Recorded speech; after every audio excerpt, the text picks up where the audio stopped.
fois n'est pas coutume, je vais citer un humoriste français, Raymond DeVos, à tort ou à raison, 1973. Donc voilà. On ne sait jamais qui a raison ou qui a tort, c'est difficile de juger. Moi, j'ai longtemps donné raison à tout le monde, jusqu'au jour où je me suis aperçu que la plupart des gens à qui je donnais raison avaient tort. Donc j'avais raison. Par conséquent, j'avais tort de donner raison à des gens qui avaient le tort de croire qu'ils avaient raison. C'est-à-dire que moi, qui n'avais pas tort, je n'avais aucune raison de ne pas donner tort à des gens qui prétendaient avoir raison alors qu'ils avaient tort. J'ai raison, non? Absolument. Puisqu'ils avaient tort.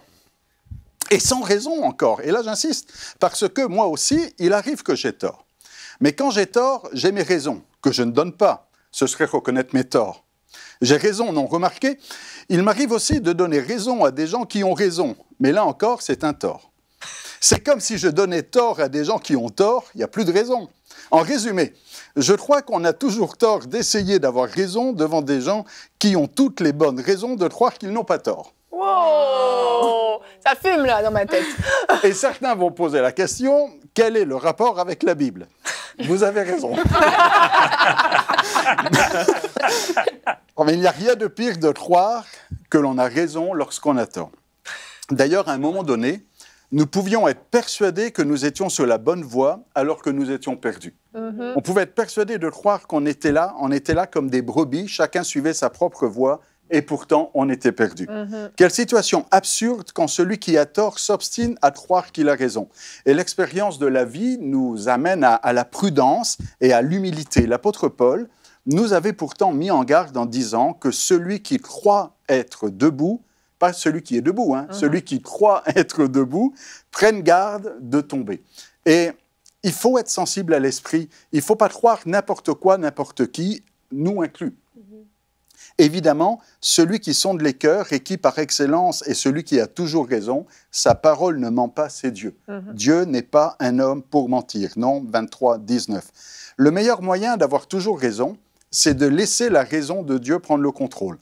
Pour cela, il faut avoir beaucoup d'humilité, accompagné souvent de repentance pour reconnaître ses torts. En étant sensible à l'Esprit de Dieu, on lui permet de nous reprendre, de nous corriger au besoin. Un peu comme quand on dit dans cette expression populaire, « corrige-moi si j'ai tort ». Et après, on dit quelque chose. Eh bien, il faudrait avoir ce même état d'esprit lorsque l'on se présente devant Dieu ou lorsque l'on parle, de dire « Seigneur, corrige-moi si j'ai tort ». Avoir cette sensibilité à l'esprit pour être prêt à être corrigé. Et que celui qui n'a jamais tort, eh bien, il a tort. Parce qu'on ne peut pas jamais avoir tort. Il se trompe lui-même.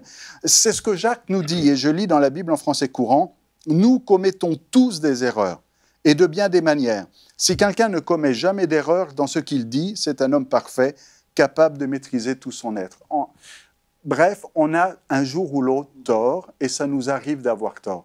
Et il faut être capable de se repentir, de reconnaître ses torts lorsque l'on a tort. Et on va dire, bon, c'est facile de reconnaître ses torts lorsqu'on a tort, mais quand j'ai raison.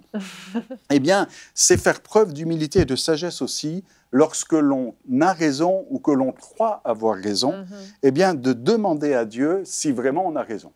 Et peut-être que là, vous serez surpris que l'Esprit de Dieu vous dise, tu vois, tu t'obstines, tu insistes, tu penses avoir raison, mais tu as tort.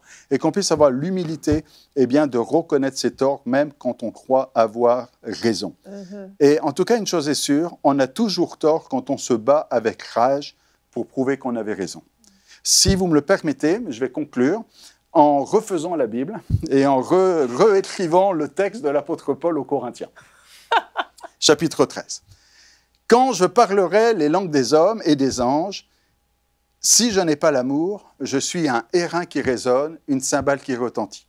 Et quand j'aurai le don de prophétie, la science de tous les mystères et toute la connaissance, et même quand j'ai vraiment raison, si je n'ai pas l'amour, je ne suis rien. » Retrouvez la suite de ce programme dans l'émission Bonjour chez vous sur ENCI TV.